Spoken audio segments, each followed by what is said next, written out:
the forge becomes more serious. The tongs are heavier than they look. The iron is less obedient than the eye had assumed. A piece that seems stable twists when you grip it poorly. A bar that glows beautifully can still cool faster than your indecisive little mind can. Manic. The first time you are told to strike, you discover how little your earlier imagination understood. A hammer in a skilled hand had seemed natural, almost inevitable. In your hand it feels like a test you have not prepared for. You hit too hard, or too soft, or too late, or at the wrong angle.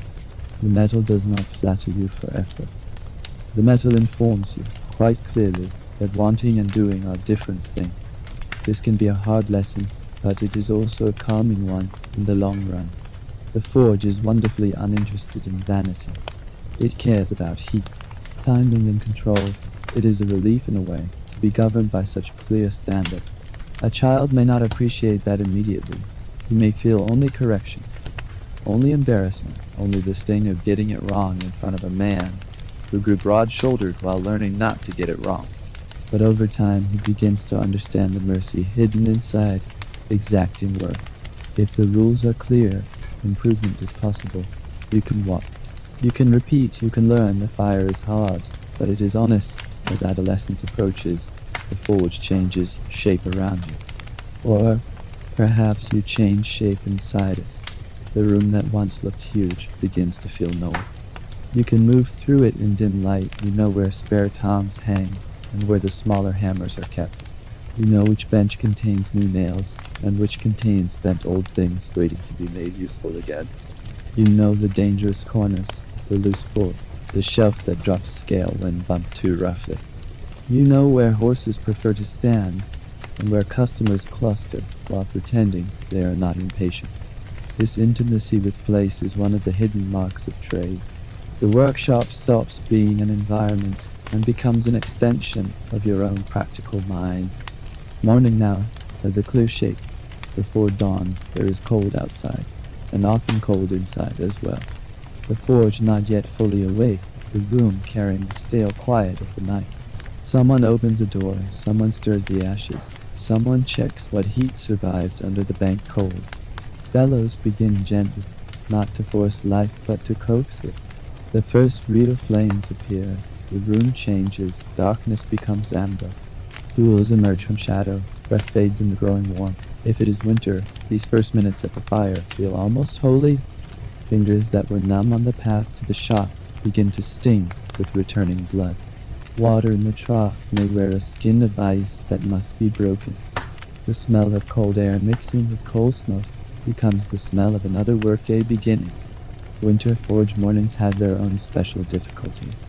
Iron cools faster, hands stiffen more easily, leather grows less forgiving. The road outside is slower, muddier, or frozen, which means customers arrive late and somehow still expect miracles. Horses breathe clouds into the yard and seem personally offended by shoeing in the cold. Yet winter also gives the forge its strongest aura of refuge. The whole world may be hard and grey outside, but inside the shop there is fire, sound, and purpose.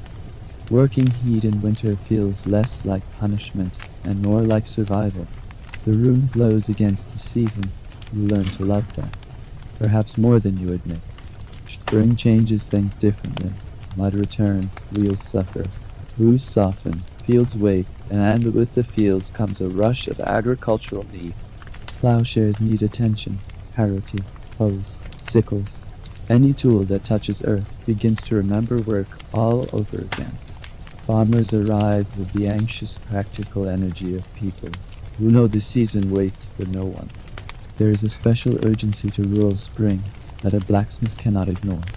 If a plow fails now, the consequences ripple beyond one broken object. Food has timelines. The forge therefore becomes entangled with the whole agricultural calendar. A delayed repair can become a delayed planting. A delayed planting can become a thinner winter.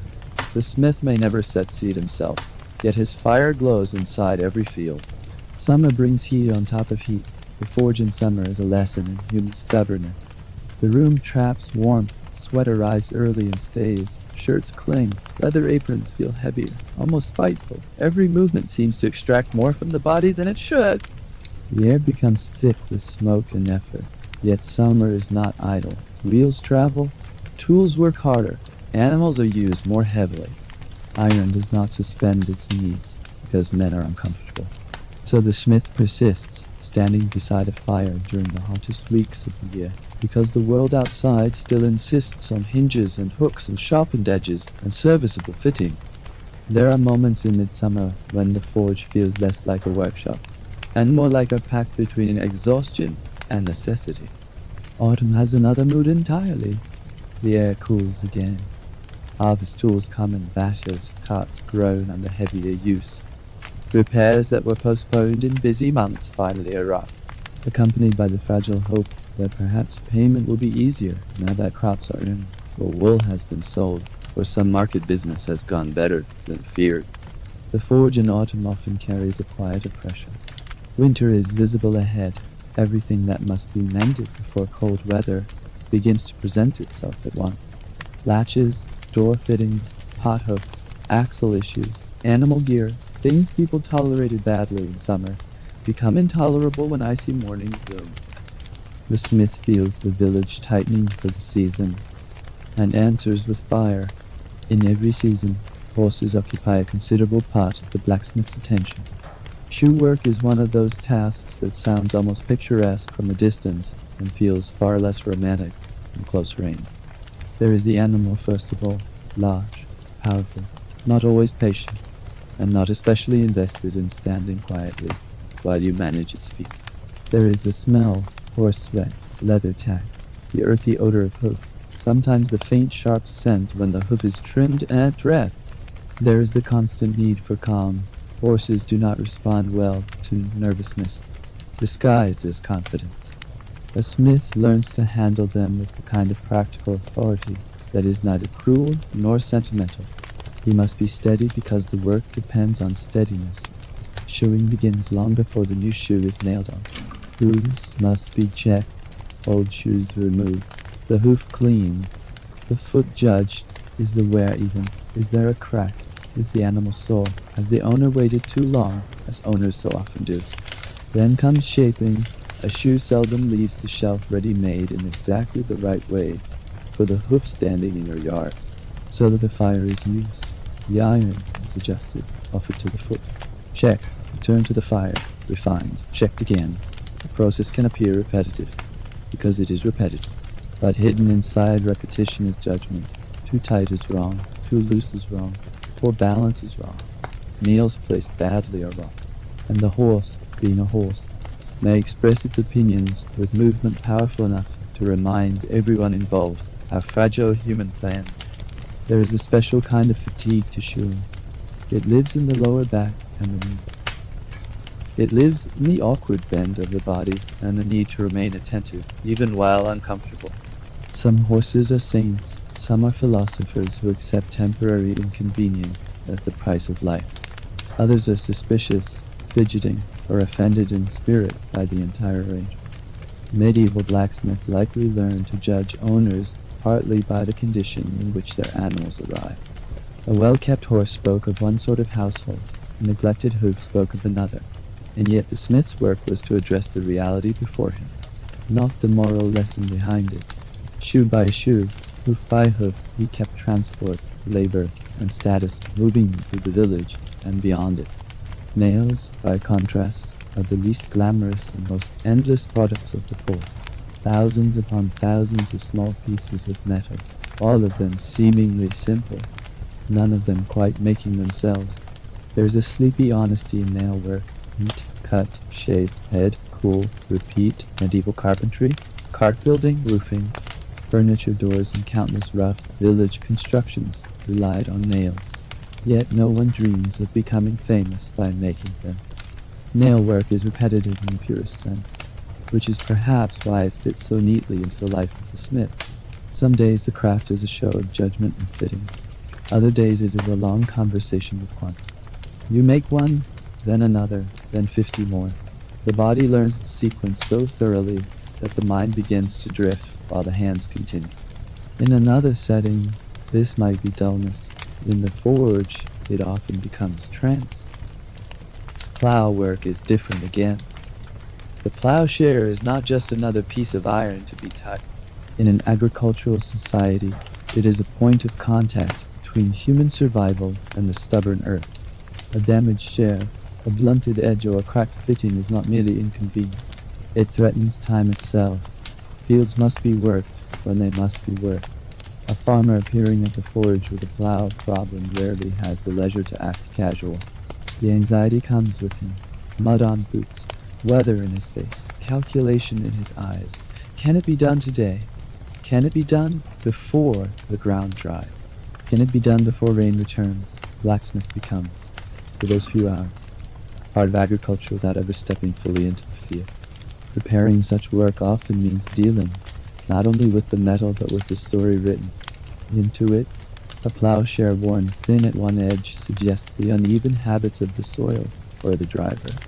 Cracks speak of strain, stone, bad iron, perhaps simply too many seasons asked of one object. The smith heats, hammers, reforges, welds where possible, reshapes where needed, and returns the thing to usefulness. There is satisfaction in this, a specific kind of satisfaction attached to restoring an object that matters beyond itself. A hook repaired is a modest victory. A plowshare restored in time for sewing is something larger, though no one writes songs about it. Then there are domestic items, the endless household things that make village life bearable. Pothooks, latches, handles, fire dogs, hinges, door straps, brackets, chains, spits, little rings and clasps, bars for shutters, buckles, repairs to knives and shears, fixes to whatever household object a family cannot afford to replace. These jobs rarely arrive with grandeur. They arrive wrapped in cloth, carried under an arm, or presented in hands that already know money will be an issue.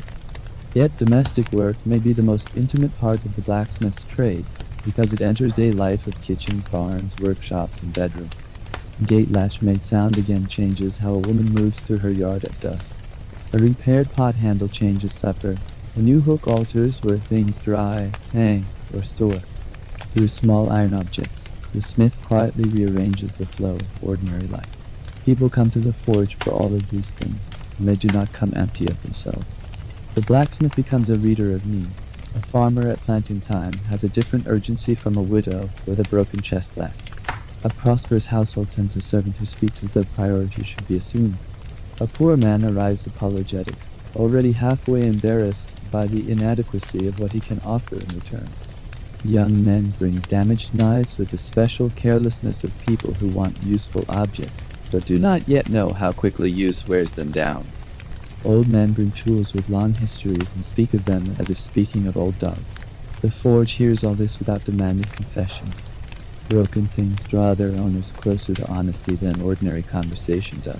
Payment remains one of the half-comic, half-exhausting burdens of the trade.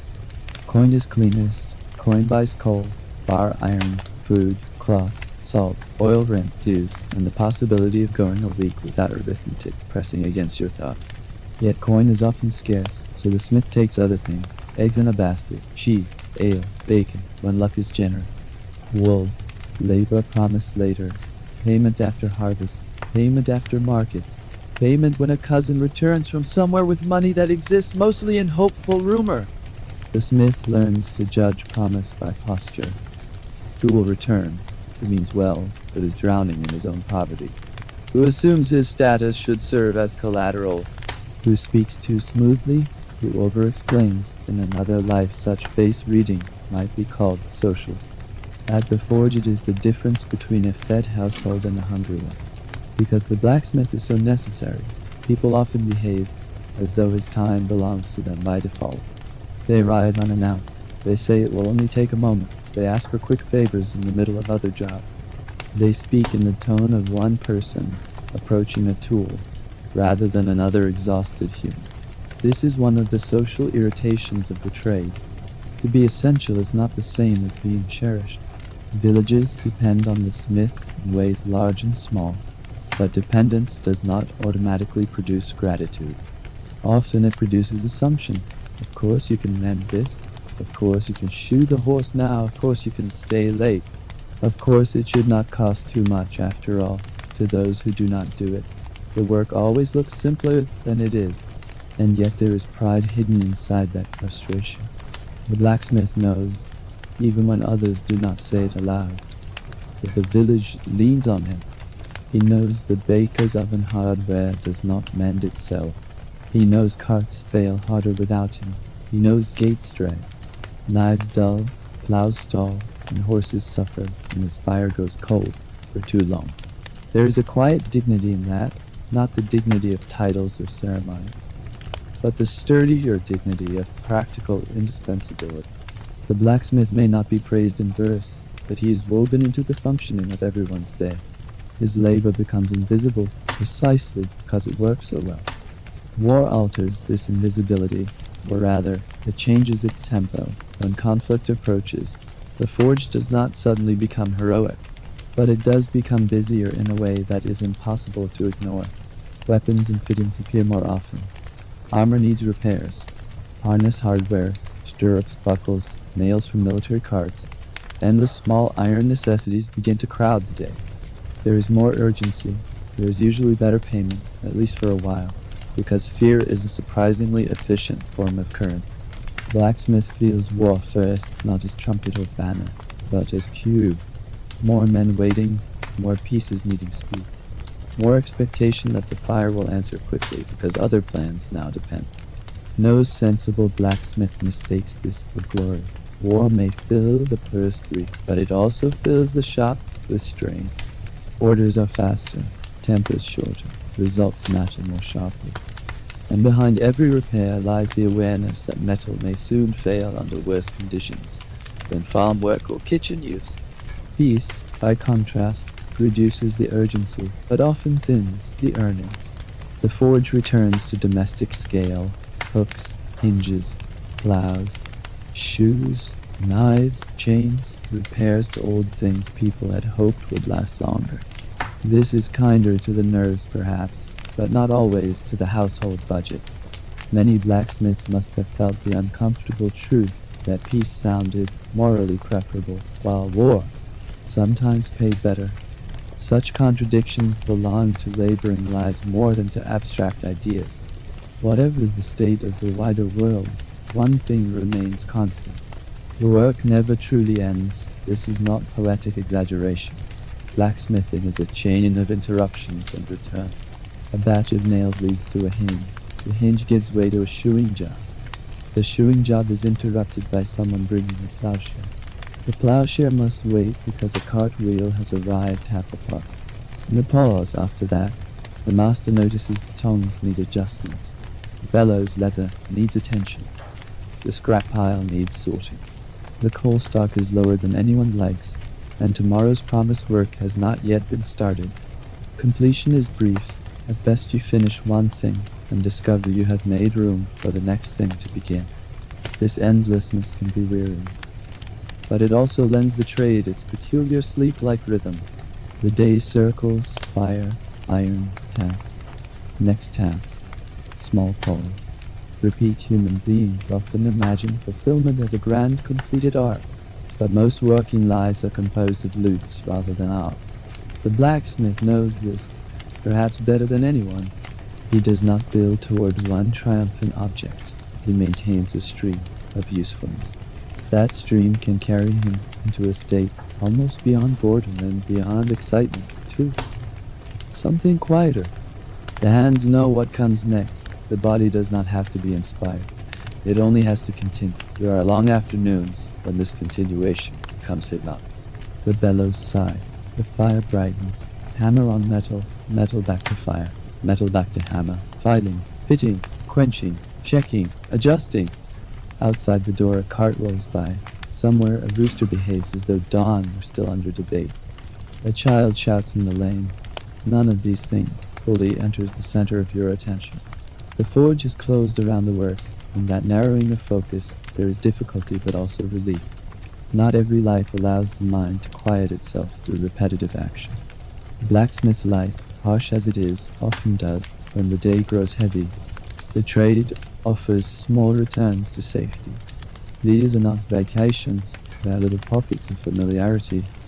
waiting for iron to heat, resting a hand on the warm edge of the anvil, a swallow of water, bread at midday, the sound of rain outside while the forge remains dry. Evening light at the doorway, the known weight of a favored hammer, the way a familiar horse sighs once it realizes the difficult part of shoeing is nearly done. The brief silence after a customer leaves before the next one arrives. Such moments matter because they soften the grind. The blacksmith's life is not all impact. It is stitched together by pauses, just large enough to keep a man from becoming nothing but strain. Food belongs to those pauses. It is rarely luxurious, often repetitive, sometimes cold by the time there is leisure to swallow it properly.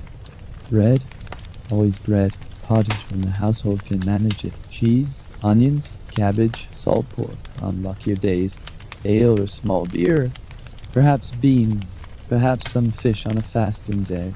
Medieval working food was built less for pleasure than for continuance. Yet, there is comfort in continuing. A warm bowl in winter means more than elegance. Bread held in sore hands can feel like a kind of mercy. The blacksmith eats quickly, often standing, often half thinking about the work waiting just behind him. Yet even hurried meals mark the day. Morning labor, midday bread, more labor evening. Such divisions help the body endure. By late afternoon, tiredness often settles into the bones with a specific recognizable weight.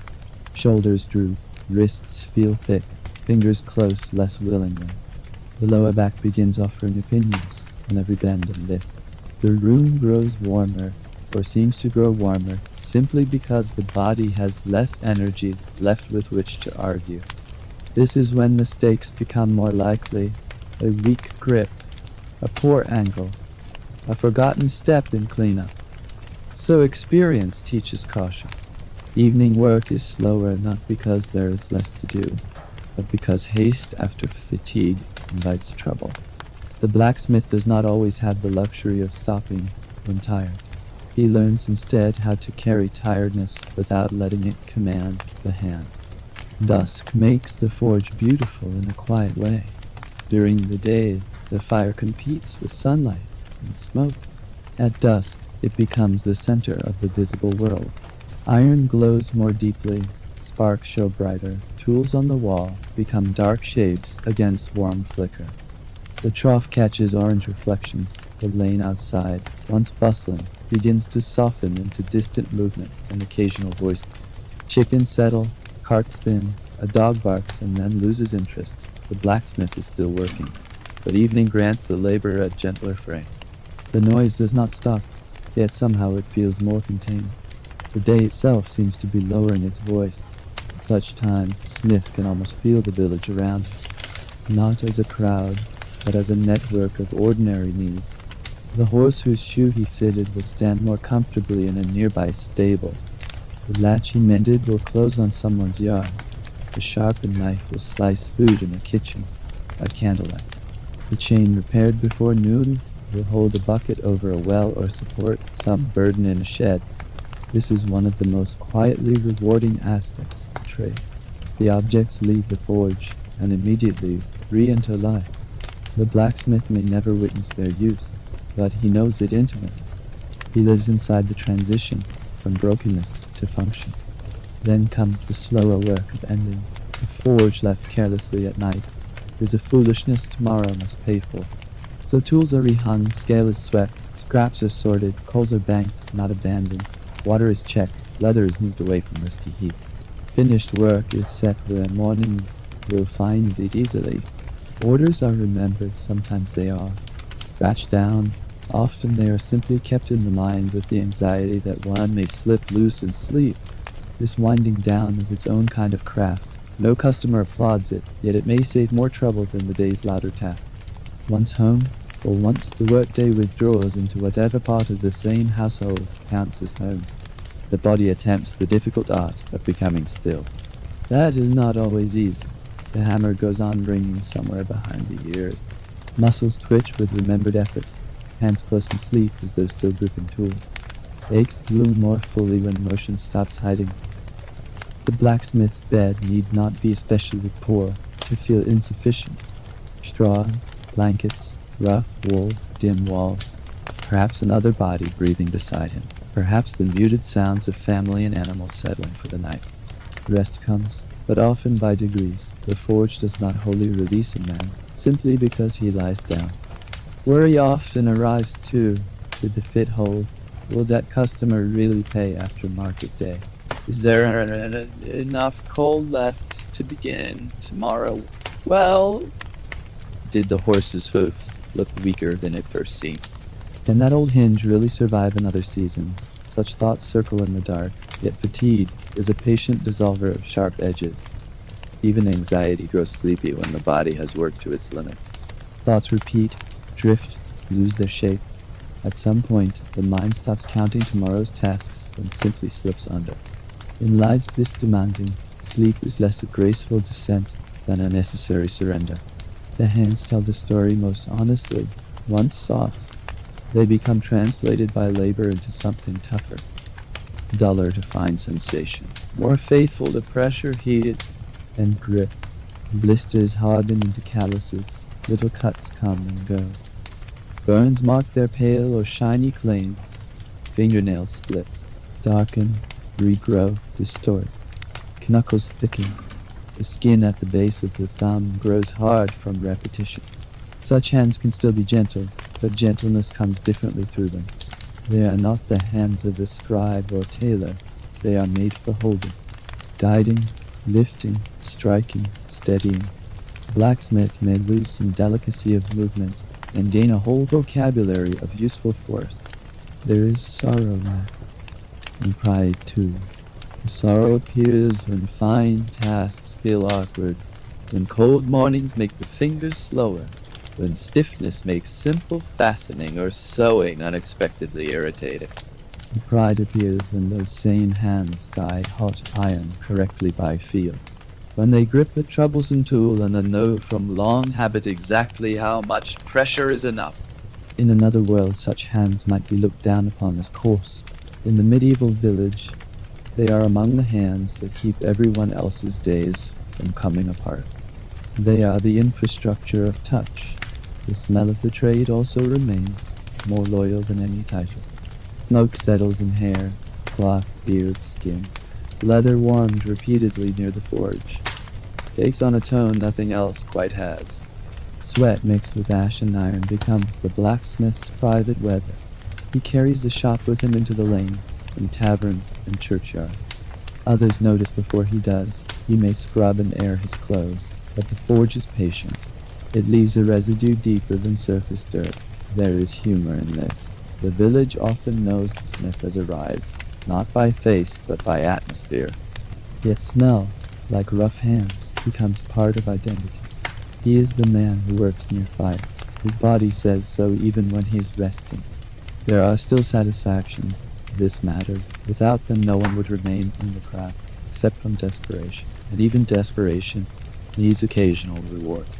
There is the good ring of a successful weld, the clean sit of a shoe against a hoof that had seemed awkward, the moment a repaired hinge swings without complaint, the sudden alignment of shape and function when iron finally obeyed, the knowledge that a difficult task, however humble, has been done well. These are not the satisfactions of spectacle. They do not gather applause. They gather inward steadiness. The smith may not say much about them, but he feels them. They are the small bright coins of mastery in a trade that otherwise pays heavily in fatigue. Then comes the next generation. One day there is another child at the door. Perhaps your son, perhaps another relation, perhaps a boy sent to learn because his family has decided the forge is a more reliable future than field-day labor. Restless useful. However he arrives, he begins as you began, too curious, too near danger, watching the sparks instead of the metal. The sight is unsettling because it holds time. You remember yourself in his hesitation, his eagerness, his small, proud mistake. The commands that once defined your own day now leave your mouth. Stand there, not so near. Watch the color, again hold still. Don't rush. You hear your elders in your own voice and realize how much of them has lived on in you without your noticing. Teaching is strange. It reveals how much of skill has become bodily rather than verbal. You know when a grip is wrong before you could explain why. You know the sound of an iron piece needing more heat. You know which customer will waste time and which horse will waste patience. To teach another person, you must drag such knowledge back into language. Sometimes the language comes out rough. The forge is not a school for delicate phrasing. Yet instruction is care, even when stern. To show a child where to stand is to save him from a future burn. To force him to observe rather than guess is to spare him from useless effort. Through repetition, you pass on not merely motions, but a way of attending to the world. This passing on is tender in a medieval key. You cannot keep the trade from costing him. You cannot protect him from sore shoulders, rough hand, smoke-filled mornings, bad payments, long afternoons, and the endlessness of useful work. But you can shorten the distance between mistake and understanding. You can show him how to move in the room. You can teach him which tools matter first. You can correct him before the iron punishes him. In that sense, a blacksmith father or master gives what he has, not comfort exactly, but competence. In a difficult world, competence is one of the deepest forms of care.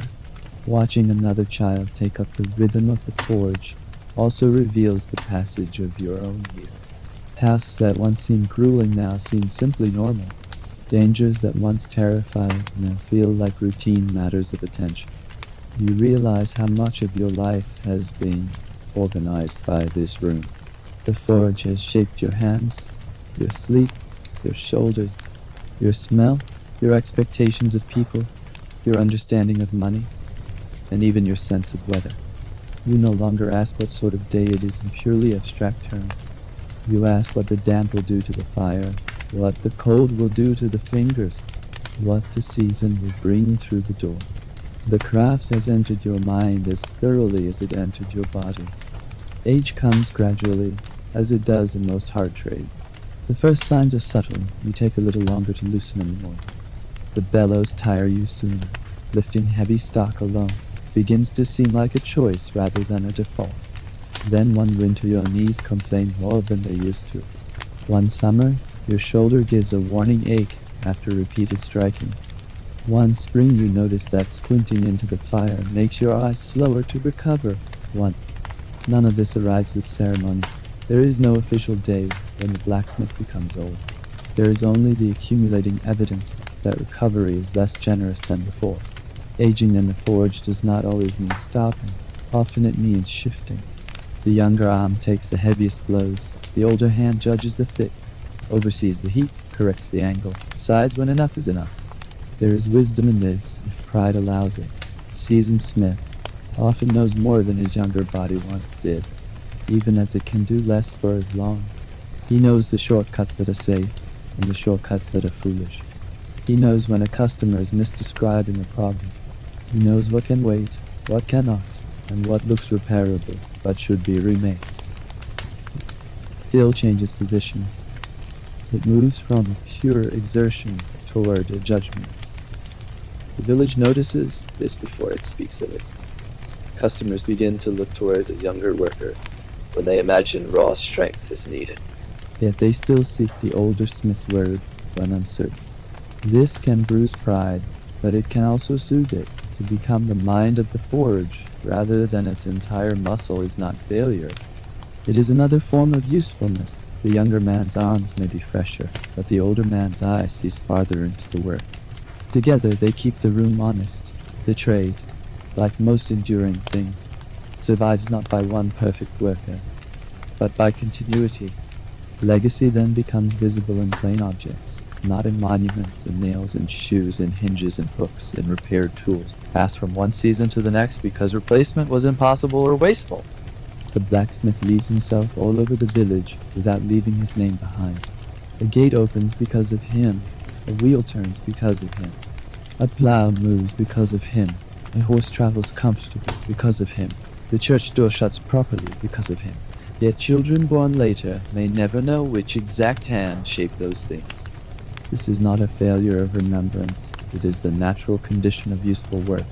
It disappears into function. There is peace in that. If a man has lived long enough to stop craving louder recognition, The blacksmith was never meant to be ornamental. He was structural. The village leaned on his accuracy without often admiring it. Such lives form the true background of history, the durable human layer under all the events. Kings change, borders shift, taxes rise, priests argue, lords quarrel, harvests succeed or fail. Through all of it, somewhere in the village, someone still needs the hinge fixed, the edge sharpened, the wheel repaired, the horse shod, the pothook replaced. The forge answers not to fashion, but to necessity, when death comes. As it often did earlier than anyone preferred, the workshop does not remain still for long. A burial, perhaps prayers, family gathering, in the muted practical grief of people who cannot afford to be useless for many days. Then the tools are taken up again. The horse still needs its shoe. The plow still needs its share. The road still breaks wheels. The world continues demanding the same old services. This is not disrespect. It is medieval reality. If the older smith taught well, another pair of hands can answer. His hammer passes on. His apron is reused or cut down. His bench keeps the marks. His knowledge survives in muscles not originally his own. For working people, that is remembrance of a very high order. And so the blacksmith's life, viewed as a whole, becomes strangely gentle in memory, despite the hardship threaded through it. Not because it was easy, it was often hot, exhausting, underpaid, smoky, repetitive, and physically costly. But because it was rhythmic, human beings sleep well to rhythm, and this life had rhythm in abundance. Fire, air, iron, strike, turn, quench, repair, thread, dust, rest, morning again, from childhood tasks to old age instruction, the pattern held. It shaped the man even as he shaped the metal, bore him down and gave him place. It denied him glamour and granted him necessity. Now the forge is finally quieting. The day's demands have passed. Coals lie banked low under ash. Their heat remains, but their urgency is gone. Tools rest on hooks and benches as though they too have spent themselves. The trough reflects only a dim last glow. Outside, the lane has emptied into darkness, perhaps. One late cart rattles far off. Perhaps somewhere a dog speaks once into the night and then decides silence is better. The village is no longer leaning on the blacksmith for this hour. It can hold itself until morning. You may stay a little longer in that after-work hush. It is one of the safest moments in the blacksmith's world. Nothing more must be struck. Nothing more must be fitted tonight. The iron can cool. The horses can stand. The gates can remain on their hinges until dawn. The room itself seems to exhale. The smoke has softened. The warmth lingers in the walls. Every object in the forge now appears gentler than it did at noon. No less useful, only less demanding. This is the final return to safety, the one working people know best. Not comfort beyond imagination, but the plain blessed fact that labor has called. And perhaps one quiet thought remains as the amber glows lower. How many lives like this stood just outside the main road of history, holding it up without being named? How many men woke before dawn to tend fires that were not symbolic, only necessary? How many hands roughened, stiffened, burned, and persevered, so that fields could be worked, doors could close, carts could roll, and animals could carry their burdens without pain? The blacksmith asked little beyond what the trade itself asked. Let the work hold, let the iron answer, let the object leave the shop sound enough to serve. There is something soothing in that modest scale. The world is not always carried forward by drama. Very often it is carried by repeated competence. So the forge cools slowly. The village sleeps. Somewhere under ash, a small ember breathes on, steady enough to promise morning, quiet enough not to disturb the night. Tomorrow there will be more work. Another horse, another hinge, another tool, another request that arrives with too little money and too much urgency. The bellows will breathe again, the iron will brighten again, the hammer will fall again, but you do not need to follow it there tonight. It is enough to know that the fire continues somewhere in the dark, patient and useful and unhurried. while the rest of the world drifts farther away, softer and softer until all that remains is warmth remembered, sound fading, and the long gentle hush that comes after work is done.